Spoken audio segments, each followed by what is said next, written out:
Hi, and welcome to this episode of Interesting Finds. This is my Mitutoyo twin column height gauge. And to get better accuracy out of it, rather than using the scribe tip or the edge there, I often use an indicator that fits in the end, so you set your zero that way, and every time it's repeatable, you know you've got the exact same pressure on the tip to find your zero location. And that's a really useful feature for getting additional accuracy out of your height gauge. However, anyone who's used one of these knows that they can be a little bit challenging when you're trying to count up. Even though this thing has one of these analog readout displays where it does the equivalent of flipping the tiles over, actually reading this, as you can see, it's in between numbers. You can easily lose track of where you are and get a wrong height. So I went for another solution. Now, the really great solution is insanely expensive. It would be like the Fowler or the Tessa or the Mitutoyo advanced electronic height gauge. They're on the cheap ones are like $6,000 and they go way over $10,000. This is a 24-inch. New, this was probably $1,000 plus. What I went was for something in between, which was a twin column height gauge that was electronic, so that I'd no longer have to guess what this reading is on this display here. And the electronic indicator interfaces with another electronic indicator that fits in the tip here so that you can find your zero. So let's see what I got. I did not buy a Mitutoyo because I could not afford it. Here's the box. I picked this up from Penn Tools and they were shipping it drop ship from the vendor, so could have taken a long time to get it. I told them I needed it quickly. I got it next day, 2 days, the day after I ordered it. So 2 days, which is very impressive. They said they normally have a 48-hour handling time, and then the shipper, you know, the manufacturer is going to take however long they take to ship it. So I ended up getting a height gauge from IGaging because, again, I couldn't afford Mitutoyo or stare to one of the big boys. So let's see what we got here. I was also going for accuracy, and let's see how the accuracy is. So here's the case. The instruction manual is sticking out of the case there. Made in China, IGaging measuring tools. Looks okay. This shipped straight from IGaging. One of the reasons I was in a hurry is because I got a big project from the welding company I do consulting for. And of course, they use an odd size batteries, 2450, the thicker ones. I'm gonna have to get some more of these. By the way, if you store your batteries in a plastic Ziploc bag in the freezer, they last more or less indefinitely. So this came with the indicator holder, which I had to make for my Mitutoyo. That's handy. That's for an indicator to fit on there. Hopefully the clamp will be here. There's the scriber with a carbide tip, nice and sharp. Although it looks like it's got a chip on one side, so that's not ideal. I don't think that's square. And another indicator holder. Oh, so I do not see, you know what's missing? Oh, is the clamp that goes around this. I found it. It was sitting in the box. So all of these accessories mount on here, like so, and when you tighten this guy, they're held nicely in place. The motion on the column is smoother than my Mitutoyo. That's very nice. The brake works pretty well. I hate the way these levers are kind of sloppy. I don't like that kind of mechanical design, but I guess we'll live. Looks like we need to put the battery in here, or batteries. I don't know if it takes one or two. It's got some water protection. Oh, so it came with 2 spare batteries. Well, that's cool.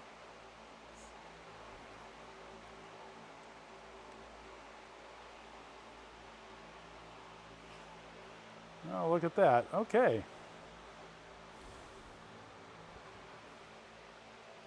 So this guy is the data cable, and I believe it plugs in over here. And the data cable interfaces with this drop indicator, this IGaging drop indicator, so that they work in tandem. Came with a small screwdriver and yet another oddball sized lithium battery. This is a CR1632. I do not have 2450s or 1632s. I mean, they're all standardized, but that's not a common size. That's kind of frustrating. It came with a little Phillips screwdriver. Interesting, this guy's supposed to come with an Allen key because you can adjust this piece along here. However, I do not see the Allen key included here. That's okay, I have some. Looking for the way the battery inserts. I guess 7's the battery compartment. This says it uses a CR2032, but then they gave you a CR1632. So I'm a little confused. I'm going to open this guy. So Greeny's really handy. I was able to pull this out, and it is indeed a CR1632.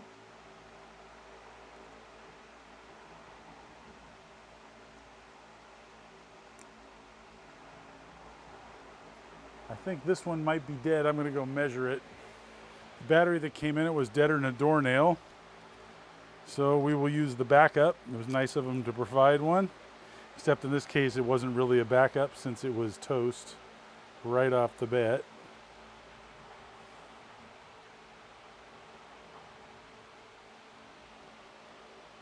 There we go. Power's on. So the micro USB connector plugs in the side.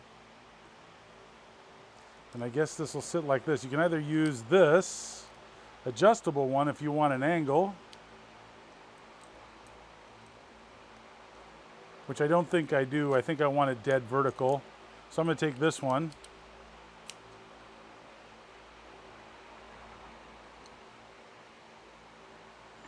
That is sticking out way out there.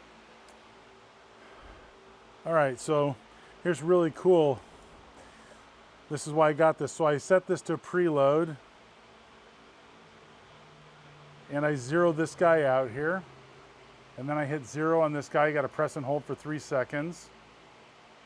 One thing I got to say is these displays are hard to read when you're off axis. They don't read on axis terribly well, which is off axis terribly well. So I have to get down to the level of the indicator, which is not ideal. Adding this guy increases my resolution from 1/1000th resolution with 1,000th accuracy to 8/10 accuracy and 50 millionths resolution. So now that those are both 0, I can raise this up. This is an 850,000th gauge block. I can come over here, reduce this guy till I get to 0, and I went through 0. So let's see, come back.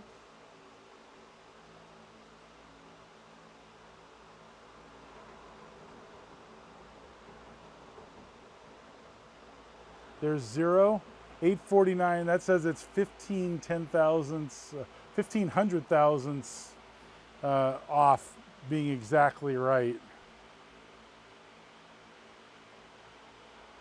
And now I just picked up a little bit by moving this guy around, which could have been dust on it. My only qualm is that these are not backlit displays and they're kind of hard to read. Not ideal, but this height gauge was $500 roughly, and this indicator was 100 and something. So not cheap, but a hell of a lot cheaper than the alternative, which would be a lot easier to read, but minimum $5 grand, going up to 10 grand with a bunch of other features.